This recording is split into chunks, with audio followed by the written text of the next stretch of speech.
echo of his call. ஆண்டவர் ரட்சகருமாகிய இயேசு கிறிஸ்துவ நாமத்தில் இந்த காலை வேளையில் உங்களை அன்போடு கூட வாழ்த்துகிறேன். ప్రభు రక్షకుడైన యేసుక్రీస్తు నామం నందున ఈ ప్రొద్దుట వేళ మిమ్మల్ని అందరినీ మీకు వందనాలు చెల్లిస్తున్నాను. யோபுவின் புத்தகம் 17ஆம் அதிகாரம் 9ஆம் வசனம் விதமாக சொல்கிறது. యోబు పత్రిక 17వ అధికారంలో 9వ వచనం ఇలా సెలవిస్తుంది. நீதிமான் தன் வழியை உறுதியாய் பிடிப்பான், சுத்தமான கைகள் உள்ளவன் மென்மேலும் பலத்து போவான். అయితే నీతిమంతులు తమ మార్గమును విడువక ప్రవర్తించుదురు, నిరపరాధులు అంతకంతకు బలమునొందురు అని రాయబడి ఉన్నది. இந்த கால வேளையில் நீங்கள் மென்மேலும் வளர வேண்டும் என்று ஆண்டவர் எதிர்பார்க்கிறார். ఈ పొద్దుట వేళ అంతకంతకు మీరు బలం పొందాలని ప్రభు ఆశిస్తున్నాడు. நீங்கள் வளர்ந்து விட்டேன் என்று ஒரு இடத்துல நிற்பதற்காக உங்களை ஆண்டவர் அழைக்கவில்லை. మీరు మీకు అన్ని అంత బలం వచ్చేసిందని దేవుడు ఇంకా మిమ్మల్ని மென்மேலும் மேலும் மேலும் நீங்கள் வளர வேண்டும். మీరు అంతకంతకు బలము నొందాలని ప్రభు ఆశిస్తున్నాడు. இப்படி வளர்ச்சி அடைகிற மக்களை ஆண்டவர் 2 பேர்களை வைத்து அழைக்கிறார். ఇలా పెరిగే జనులను ప్రభు 2 పేర్లు పెట్టి పిలుస్తున్నాడు. ஒன்று நீதிமான் என்று அழைக்கிறார். ఒకటి నీతిమంతుడు అంటున్నారు. 2 சுத்தமான கைகளை உள்ளவன் என்று ஆண்டவர் அழைக்கிறார். ఇంకోటి నిరపరాధులు అని రాయబడి ఉంది. இந்த 2 விதமான மனநிலை உள்ள மக்களை ஆண்டவர் மென்மேலும் ஆசீர்வதிக்கிறார். ఈ 2 మనస్తత్వాలు ఉన్న మనుషుల్ని ప్రభు తప్పకుండా ఆశీర్వదిస్తాడు. ஆண்டவர் எல்லாரையும் ஆசீர்வதிக்கிறது இல்லை. ప్రభు అందరినీ ఆశీర్వదించడు. நீதிமான்களை ஆண்டவர் ஆசீர்வதிக்கிறார். నీతిమంతులను దేవుడు ఆశీర్వదిస్తాడు. நீதிமான் என்றால் யார்? నీతిమంతుడు అంటే ఎవరు? தன் வழியை உறுதியாய் பிடிப்பவன், తన మార్గాన్ని గట్టిగా పట్టుకుని ఉన్నవాడు, தன்னுடைய மனதின் தீர்மானங்களை உறுதியாய் பற்றிக் கொள்கிறவன், తన మార్గమును విడవక ప్రవర్తించేవాడు, தன்னுடைய அழைப்பிலே உறுதியாய் நிற்கிறவன், తనకు ఇచ్చిన తన ఎందుకు పిలువబడ్డాడో దాని ఆ మార్గాన్ని శ్రద్ధగా పట్టుకొని ఉన్నవాడు, தன்னுடைய லட்சியத்திலிருந்து வழுகாதவன், ఆయన ఏ లక్ష్యంతో ఉన్నాడో ఆ లక్ష్యం నుంచి వెనక్కి తిరగనివాడు, தேவன் பேரில் அசைக்க முடியாத நம்பிக்கை உடையவன், ప్రభు మీద అసలు కదిలింపలేనంత నమ్మకం పెట్టుకున్నవాడు, தன் வழியிலே உறுதியாய் நிற்பவன், తన మార్గమున విడువక ప్రవర్తించేవాడు. காற்று அடிக்கலாம், గాలి వీచవచ్చు, பூமி அதிர்ச்சி அடையலாம், భూమి కూడా కొంచెం తత్తరిల్లవచ్చు, சூழ்நிலைகள் மாறலாம், పరిస్థితులన్నీ మారవచ్చు, ஆனால் இவன் மாற மாட்டான். ఆయన గాని నీతిమంతుడు మారడు. அவனை ஆண்டவர் மென்மேலும் ஆசீர்வதிப்பார். అలాంటి మనిషిని దేవుడు ఆశీర్వదిస్తాడు. நீங்களும் இந்த காலவேளையில் ஆண்டவர் உங்களுக்கு கொடுத்த அழைப்பிலே உறுதியாக இருக்க முடியுமா?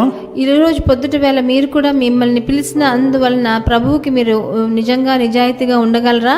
ஆம், நீங்கள் அழைத்த அழைப்பிலே உறுதியாக நிற்க வேண்டும். మీరు ఎలా పిలువబడ్డారో దాంట్లో మీరు నిజంగా నీతిమంతులుగా నిలవబడాలి. உங்கள் ஆவிக்குரிய வாழ்க்கையில் ஒரு ஸ்திரத்தன்மை வேண்டும். మీ ఆత్మీయ జీవితంలో స్థిరంగా ఉండాలి. உங்களுக்கு ஒரு சபையை கண்டுபிடிக்க வேண்டும். మీకు ఒక సంఘాన్ని మీరు ఏర్పరచుకోవాలి. ஒரு போதகரை கண்டுபிடிக்க வேண்டும். ఒక బోధకుడిని మీకోసం తెలుసుకోవాలి. அந்த சபையில நீங்கள் உறுதியாக நிற்க வேண்டும். ఆ సంఘంలో మీరు దృఢంగా శ్రద్ధతో ఉండాలి. இரண்டாவதாக சுத்தமான கைகளை உடையவர்கள். రెండవదిగా నిరపరాధులు అని రాయబడి ఉంది. பரிதானம் வாங்காதவர்கள். ఎవరు లంచాలు పుచ్చుకోరో వాళ్ళు. லஞ்சம் வாங்காதவர்கள். లంచం పుచ్చుకోని వాళ్ళు. தவறுக்கு தங்கள் கைகளை விட்டு கொடுக்காதவர்கள். తప్పు చేయడానికి వాళ్ళ చేతులు చాపని వాళ్ళు. தங்கள் கைகளை பரிசுத்தமாக వాళ్ళ చేతులను పరిశుద్ధంగా కాపాడుకొని వాళ్ళు. நீங்களும் இந்த நிலையில இருப்பீர்களானால் మీరందరూ ఈ స్థితిలో ఉంటే உங்களை ஆண்டவர் மென்மேலும் ஆசீர்வதிப்பார். ప్రభు మిమ్మల్ని తప్పకుండా ఆశీర్వదిస్తాడు. இந்த 2 குணாதிசயங்களை கர்த்தர் உங்களுக்கு வலுப்படுத்தி கொடுக்க முடியாது நான் ஜெபிக்கிறேன். ఈ 2 గుణాలు మీలో రావాలని దేవుడిని కోరుకుంటున్నాను. நீங்கள் ஏற்கனவே இந்த குணாதிசயங்களை உடையவர்கள். మీరు ఇలాంటి గుణాలు మీకు ఉంది, கொஞ்சம் கூட அதை மெருகேற்ற வேண்டியது அவசியமா இருக்கிறது. ఇంకా కొంచెం దాన్ని సూటిగా చేయాలి. கர்த்தர் அதை சரிப்படுத்தி கொடுப்பார். దేవుడు దాన్ని సరి చేస్తాడు. ஜெபம் பண்ணுவோம், ప్రార్థన చేద్దాం. குறித்திடும் வேளை உயர்த்திடுவார், கிறிஸ்துவின் கரத்தில் அடங்கிடுவோம். தாழ்வில் நம்மை நினைத்தவரை வாழ்வினில் துதித்திடவாய் திறப்போம். தேவ ஆசீர்வாதம் பெருகிடுதே. துதிகள் நடுவே கர்த்தர் தங்க, தூதர் சேனை தம் மகிமையோடிறங்க. தேவ ஆசீர்வாதம் பெருகிடுதே.